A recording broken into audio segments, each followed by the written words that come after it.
The Whiskey Brothers Podcast. So a big hello to anybody that is here from those shows. I see a lot of y'all popping in right now, Charita and some other folks. If you were at the shows in Dallas, welcome. Me and Jerry enjoyed you, and if you happen to catch Sam, we appreciate that. Unless you're that bitch from the Late Show Saturday, in which case I hope you drove into a guardrail. There was a bitch from the Late Show. I don't mind having the conversation right now. We got time. We got time. This is the funny. Like, I've never seen this as a comic. Like, you've seen people heckle and do dumb shit, and you see the comics after the show. Everybody's all fun about it and everything. I've never seen anybody get disciplined, like get a talking to from a comic, and it was the funniest thing. After the show? Slade on stage was very kind to her, but he says, no, yes, he was. Yes, he was. Dude, I'm telling you, this was beautiful. It was a beautiful moment in comedy. Packed house. She starts running her mouth about him doing his shot, and he said, if you want to buy my shot, I'll do it when you want it to. Otherwise, yada, yada, yada. And she just keeps rolling. And he walks across the stage, and he said, do you ever hear somebody talk and just wonder where they cut hair?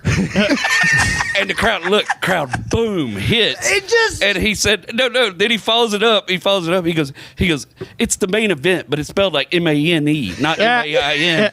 I know who she is. You know what I mean? I know this archetype. It hits again, and then we hear a voice from the back of the room.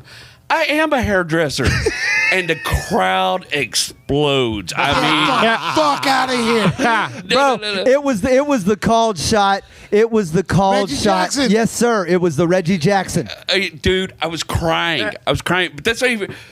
After the show, Slade selling merch. We're standing out there. She comes bouncing out the door, and she can't wait to run up and tell him. She tries to hug him. She goes, give me a hug. I'm the hairdresser. And he goes, absolutely fucking not. Damn right. And she steps back, and she's like, do we need to have a talk? He said, yeah, we got to have a talk right now. Fuck you and your sense of entitlement. And Shit. she starts backpedaling, and he gives her a talk. He goes, what makes you think as a grown-up it's okay to go to another grown-up's job and behave that way? And he just rails her for like 50, it's like awkward. It's like when y'all were yelling at Rob. It was terrible. I didn't want to be in the room. And she goes out the door with her big doofy-looking boyfriend. Of course. And they're out there smoking cigarettes. And I'm watching, Slade's talking to other people.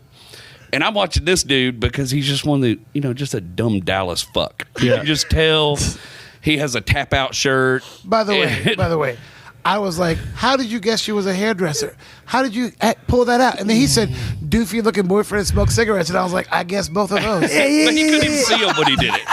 But this dude's out there, and she's gesturing towards Slade, and the dude's like looking like big doofy Dallas fuck, like he may come in and act ignorant and punch a headliner. Really? He has that look about him. That doesn't end well, people. No. So I'm watching him like a hawk. And he comes in the door, and he acts like he's going to walk up to the table, and there's a bunch of people there, and instead he goes off to the bathroom, and she's watching. She's out there smoking her cigarette, watching him like a hawk. For 5 seconds, I was about to say, if you put a $20 bill on the table, I didn't want to say that shit, I was going to lose my goddamn mind. But it was so he's been telling that story about the heckler, the 30 years, and this dude comes out of the bathroom, comes over, and he looks at Slade for a minute, and I'm watching him like, am I going to have to clip this fella, And he goes, hey, man, that was funny as shit. Boom! Fist bumps.